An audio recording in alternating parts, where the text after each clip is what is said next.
Bueno, ayer les contábamos, le decíamos en Arriba Gente, en la temática informativa que tratábamos, que la Federación de la Industria Láctea había pedido una reunión de carácter grave y urgente al ministro de Trabajo, al director nacional de Trabajo, por la situación que se está dando en el sector, particularmente la situación trabada en Conaprole y, por supuesto, la situación grave que está atravesando la empresa Pili en Paysandú. A eso se sumó además un encuentro que se mantuvo ayer a la tarde-noche con el propio prosecretario de la presidencia, el doctor Juan Andrés Roballo. Y se suma también a la noticia, entre otras cosas, que las gremiales rurales, por la situación que se plantea actualmente y particularmente la de Conaprole, han decidido retirarse de la negociación en el marco de los consejos de salarios. Todo este gran combo nos viene a cuento para invitar a nuestro próximo invitado, que es el dirigente sindical Eber Figueroa, que ha estado en las reuniones de estas últimas horas y que está al tanto de otras que se han realizado. Así que le agradecemos mucho. Buen día por estar con nosotros. Bueno, buenos días. Lo último, ¿qué salió de esa reunión que se mantuvo anoche con Roballo?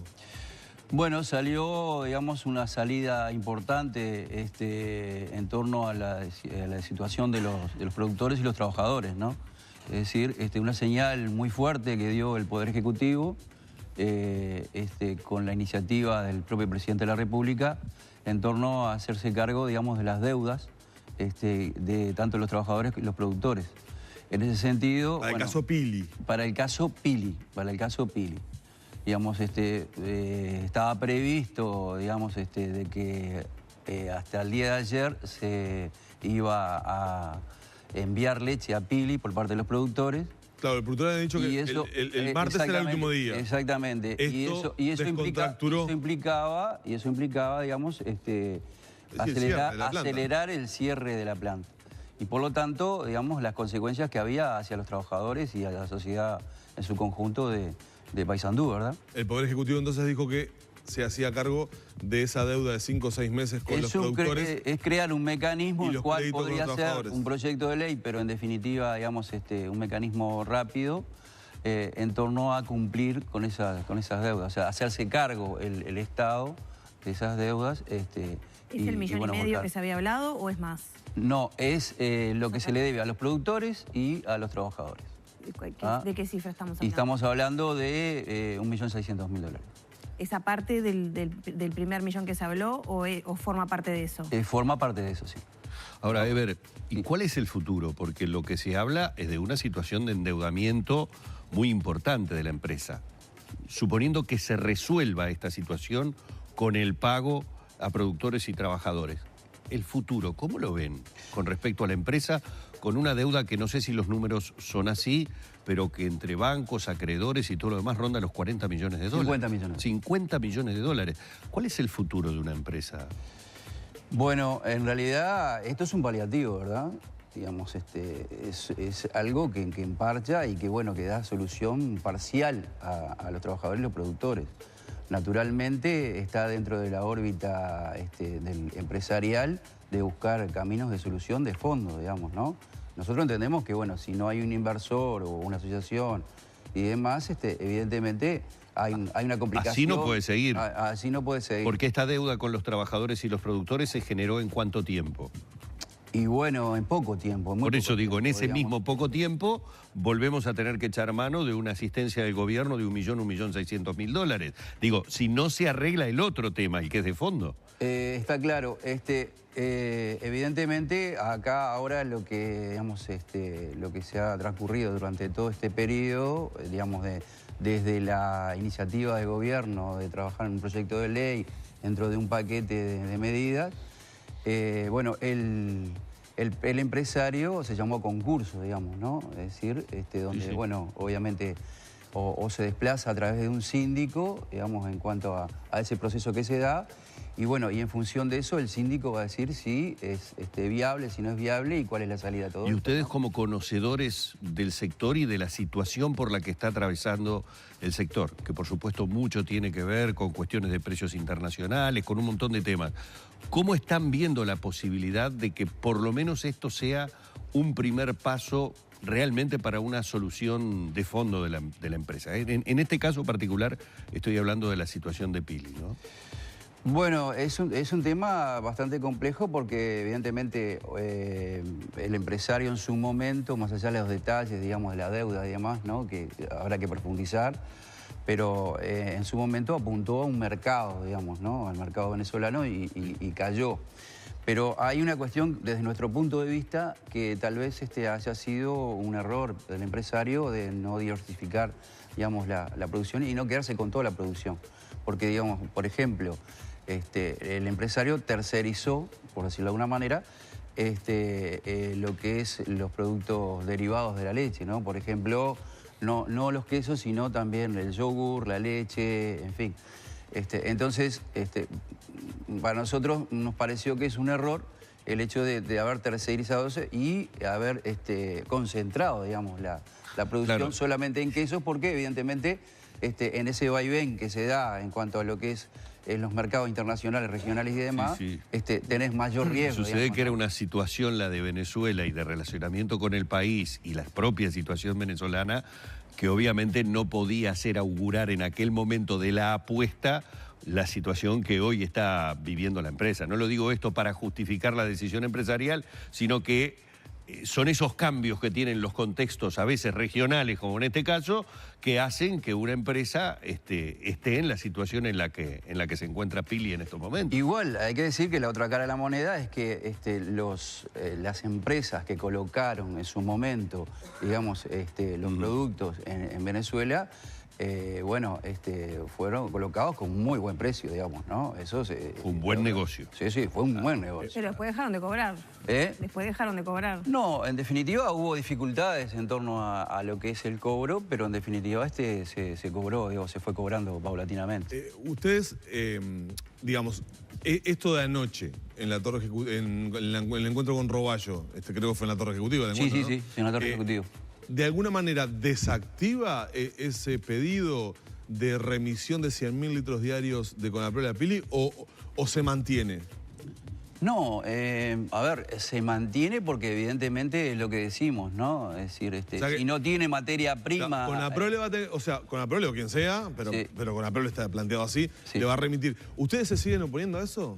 No, nosotros no nos oponemos, al ¿Por qué? contrario. Porque los productores, y Conaprole particularmente, lo señalan a ustedes como quienes han puesto el palo en la rueda para que esos 100.000 litros vayan. Tal vez tendríamos que hacer un debate, ¿no? Tal vez tendríamos que, digamos, capaz que no hay... te estás capaz que enterando hay por actores- mí, lo No, habrás está escuchado claro. por la radio Capaz y la que televisión. Capaz que hay actores acá, digamos, que no están acá en realidad, que deberíamos estar en la mesa y dar su punto de vista. Usted dice digamos, que ¿no? nunca trancaron eso. No, nosotros no trancamos. Nosotros lo que decimos es claramente de que si hay voluntad de la empresa a enviar leche a lo que es Pili, evidentemente tiene que estar demostrada. Es más, inclusive ha planteado la propia empresa que depende de una serie de factores, digamos, de la colocación del mercado, del precio, etcétera. Digamos, no puede decir de que está condicionado a no cubrir las vacantes, que en realidad no es el tema de fondo, no es el tema de fondo. ¿no? El tema de la no cobertura de vacantes por causal jubilatoria no es el tema. No es el tema de fondo. O sea, lo que es decir, hay una serie de componentes ahí que obviamente está dentro de las lógicas de la negociación entre empresas, digamos, ¿no? Es decir, si yo no te voy a dar leche a vos, si de repente no tengo seguridad de que me la pagues, por ejemplo. ¿No? O sea, es ilógico, digamos, y eso es una de las cuestiones que también se plantea por parte de la Claro, empresa. eso es resorte empresarial, Eso supongo. es un resorte empresarial, totalmente, digamos, ¿no? Lo que pasa es que muchas veces se quiere agarrar de rehén a los trabajadores para que, bueno, justificar de repente de que no tengo voluntad de ayudar a una empresa, digamos, O sea, ¿no? ¿ustedes piensan eso, que se los toma de rehén en esa decisión? Sí, por supuesto.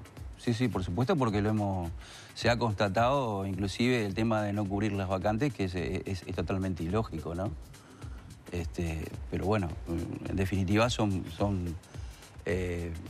resoluciones de la empresa que, bueno... No, porque Conaprole decía que la remisión de leche era remitir leche a Fazón, digamos, o sea... En principio era Fazón, y ahora no es así. Ahora no, ahora es enviar leche directamente. O sea, pero con una contrapartida, naturalmente, de que se pague la leche, está claro. ¿Cómo tomaron esta partida del sector ruralista de los consejos de salarios Entre otras cosas por algo que reclaman que aparentemente el Poder Ejecutivo les hace pagar, que los ruralistas entienden. Tengo acá el comunicado. Ah, bueno, a ver, léelo, a ver. La determinación de retirarse los consejos de salarios por parte de las gremiales se fundamenta en dos consideraciones. Uno, la fijación del Poder Ejecutivo de un correctivo en forma no ajustada al decreto del 29 de diciembre de 2016 y lo otro es el punto que te importa a vos. La situación del conflicto con APROLE en particular y de la industria láctea en general, que afecta a toda la producción nacional y en particular a productores lecheros. Una pequeña corrección. Nosotros no nos importa un punto, sino que nos importa el contexto, digamos, ¿no? Digo, desde nuestra visión. Está bien, digo, está bien. Te menciona directamente por APROLE. Nuestra visión, digamos, porque evidentemente esto ni más ni menos que es un doble discurso que está haciendo las cámaras, ¿no? Porque por un lado se plantea la negociación colectiva, por un lado se plantea la cláusula de paz y un montón de cuestiones, y ahora no se sienta ni siquiera a negociar con sus propios trabajadores, digamos, ¿no? Es decir, cuando a veces se habla de que están preocupados por sus trabajadores, por los trabajadores en general, bueno, no lo están demostrando en el caso de la NPL, por ejemplo, que integra. Más allá de los detalles que hace a la negociación, que obviamente eso naturalmente es propio de los compañeros que estuvieron en la negociación propia, ¿no? En el caso del compañero Leunatra y demás, ¿no? Pero a nosotros nos parece que es un doble discurso que está realizando. Es más, por ejemplo, una cuestión que queríamos detenernos. Cuando se instaló la mesa en defensa de la industria láctea, o la intersectorial, permanentemente se insistió por parte de representantes de la NPL de que hubiera cláusula de paz y o regulación en torno a las decisiones de los sindicatos. Nosotros claramente en su momento presentamos, digamos, de los tres sectores, los varios sectores que tenemos en torno a lo que es la cadena láctea, desde la recolección, de la industria y de la distribución, presentamos las cláusulas de paz que tiene. Ahora, le preguntábamos, en el caso de lo que es la negociación propia en cuanto al sector, de lo que decía anteriormente vos, ¿hay negociación colectiva? No hay negociación colectiva. El otro Consejo de Salario tampoco hubo negociación colectiva. A nosotros no nos extraña, digamos, esta actitud que de alguna manera se están abroquelando todas las cámaras porque evidentemente van en detrimento de lo que es el Consejo de Salario y la herramienta de... Pero el otro día me decía alguien que ustedes como que tiran demasiado de la piola a ustedes. ¿Sabes por qué? Porque me decía, por ejemplo, se está pidiendo antigüedad o tratando de negociar demasiada antigüedad. Con APROLE le paga 10 veces por encima del lado del sector la antigüedad. Y se pide más. Digo enmarcado en el contexto de crisis del sector, ¿no? Del sector lácteo en Uruguay. Primero que, digamos, no está en crisis el sector lácteo. Para vos no está en crisis. Más allá de algunas situaciones particulares que tienen algunas empresas. Y que había que detenerse cuáles son los motivos, porque son diferentes los motivos que hay en torno a las situaciones complicadas de las empresas, ¿no? En el caso de Colem, en el caso de Piri, en el caso de Calcar y demás. Habría que detenerse. Eso es una cuestión como primero. Después, obviamente, que no pasa solamente por el tema de la antigüedad, y mucho menos, sino que creo que hay que discutir de fondo, fundamentalmente, algunos aspectos que nosotros hemos planteado, en el caso de CONAPROLE, como por ejemplo la productividad, la competitividad, la mejora de gestión, etcétera, que se ha negado permanentemente CONAPROLE. O sea, es una cuestión más de fondo. O sea, no se puede encorsetar solamente en el tema de la antigüedad y otros temas que nosotros hemos planteado, porque evidentemente si no sería una cuestión fuera de contexto, digamos, ¿no? Entonces, evidentemente, esos ámbitos que inclusive lo ha promovido el propio Ministerio de Trabajo, el propio director de Trabajo lo ha promovido en torno a discutir los grandes temas para evitar estas situaciones que se dan en forma puntual, claro. En forma colectiva. Pero para vos no está en crisis el sector, se han perdido más de 500 tamberos. Tamberos chicos, obviamente, ¿no?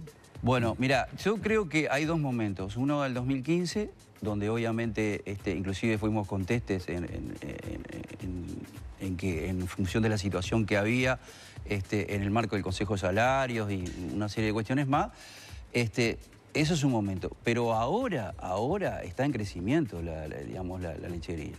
O sea, más allá, digamos, de que se viene arrastrando, digamos, de antes algunas situaciones, ¿verdad? Pero hay inversiones en muchas fábricas, hay un crecimiento, digamos, en forma gradual que obviamente va a ayudar. ¿Y por qué hay menos tamberos entonces? Bueno, ahí lo que nosotros planteamos es que en realidad lo que nosotros decimos que tiene que haber un giro en torno a no seguir concentrando, digamos, lo que es en pocas manos, lo que es la riqueza o el crecimiento, digamos, ¿no? Es decir, nosotros siempre planteamos de que somos firmes defensores de lo que es el sistema cooperativo, de la industria nacional y demás, y bueno, naturalmente, fíjate que nosotros lo que tenemos que ver es en perspectiva, no más allá de las coyunturas que van y vienen, o sea, puede ser favorable, puede ser desfavorable, pero el tema es perspectiva, ¿no? Fíjate que nosotros hemos hecho un debate importante con los productores, con los trabajadores, con el sistema político, con la academia y demás, para buscar diferentes alternativas, diferentes conclusiones que hacen a la perspectiva, digamos, porque evidentemente nosotros entendemos que no se debe seguir o debe haber un mecanismo o debe haber, digamos, camino para que de alguna manera no se sigan perdiendo productores pequeños y medianos, ¿no? Y bueno, y naturalmente en ese contexto, en el caso de la decisión de los productores en el día de ayer, nosotros obviamente es totalmente válida, digamos, el hecho de darle el destino que se entienda en función, digamos, de la situación que se tiene, ¿no? Es decir, si tiene que enviar leche a otra empresa y demás, que obviamente nosotros no decimos no vamos a recibir la leche de esos pequeños y medianos productores, porque en realidad son los pequeños y medianos productores lo que se irían y los que estarían más comprometidos en realidad, sino que, bueno, evidentemente lo que sí decíamos es que de alguna manera se tenía que tener en cuenta las consecuencias que tenía o si se hubiese hecho, digamos, en realidad lo que planteaba los productores.